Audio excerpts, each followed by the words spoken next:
At 1:47 a.m., the house was asleep. The ceiling fan hummed unevenly. A streetlight flickered through the cracked curtain. My parents' bedroom door was closed but not locked. It never was, not because we trusted the world, but because there was nothing worth stealing inside. I sat on the floor with my laptop balanced on a stack of old textbooks. The screen glowed softly. Lines of code blinked back at me, unforgiving and indifferent. I had been stuck on the same error for 3 hours. Every time I thought I understood it, the system reminded me that confidence without competence is just noise. My eyes burned, my wrists ached. My mind whispered the same question it had been asking for months. What if they're right? By day, I was a disappointment. Not openly, never cruelly, but quietly, consistently. Relatives asked questions that sounded polite but felt sharp. So, any job yet? Still on that computer thing? When will you start earning? My parents never mocked me. That was worse. They worried. My father worked 2 shifts most days. His shoulders had learned the shape of exhaustion.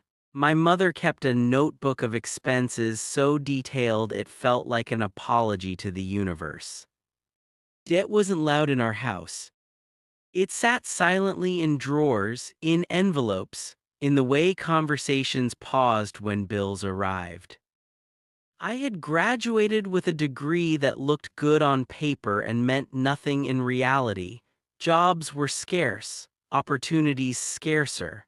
And while my friends chased quick money, sales jobs, commission work, anything that paid immediately, I chose something slower. At night, I learned a skill: coding, editing, writing, design. People lumped it together as that computer thing. They said it was a waste of time. You're already stressed, why make it harder? You should focus on real work. Skills don't pay bills. They weren't wrong. Not yet. There was no cinematic montage. No dramatic music. Just repetition. Night after night I failed. Code that didn't run. Designs no one noticed. Articles no one read. I submitted proposals online and heard nothing back. I refreshed my email like it owed me something. Some days the only response I got was silence. Other days it was rejection wrapped in polite language. We've decided to move forward with another candidate. That sentence became familiar. I stopped counting failures because numbers made them heavier. Instead of quitting, I started documenting. Every mistake went into a file. Every lesson had a note. Every rejection taught me something. Not because I was optimistic, but because quitting felt permanent and learning felt reversible. I told myself one more night. Then another. Then another. Pressure isn't loud like shouting. It sounds like concern. Your father is getting older. We just want you to be stable. You don't have to be rich, just settled. Settled.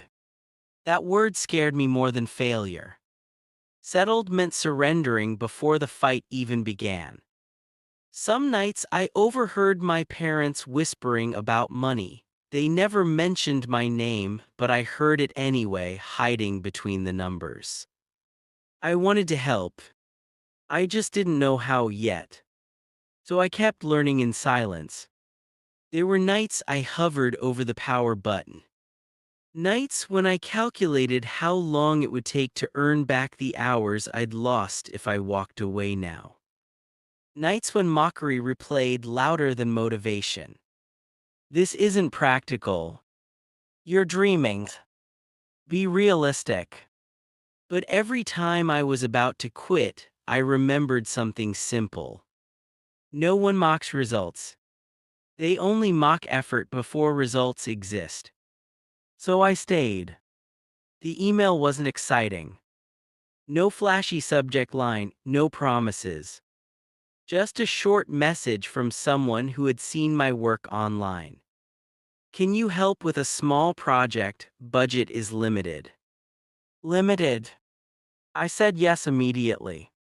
Not because it paid well, it didn't. But because it was real. I treated that project like it was worth millions. I over-delivered, I communicated clearly, I fixed things before being asked. When it was done, the client didn't praise me. They referred me. Then another referral came. Then another. Still no overnight success. Just momentum. Months passed.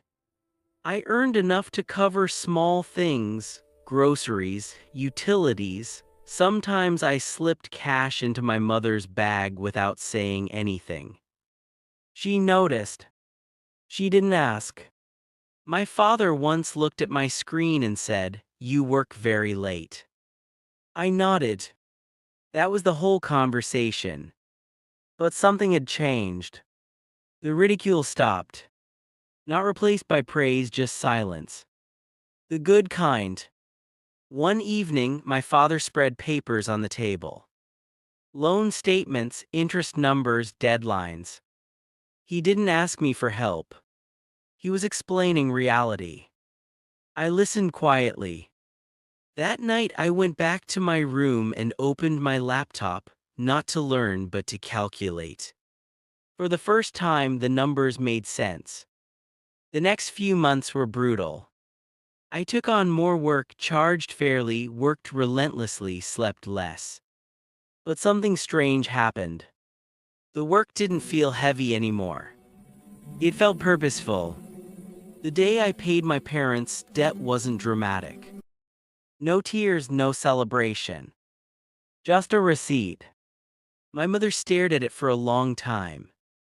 Then she said very softly, "You did this with that skill." I nodded. She smiled in a way that erased years of worry. No one called it a waste of time anymore. I didn't win approval quickly. I outlasted doubt. I didn't chase applause. I built ability. The skill didn't just pay debt. It changed direction. Short-term approval feels good. Long-term skills change lives. People will mock what they don't understand until it works. Learn quietly, build patiently. Because skills compound long after opinions expire.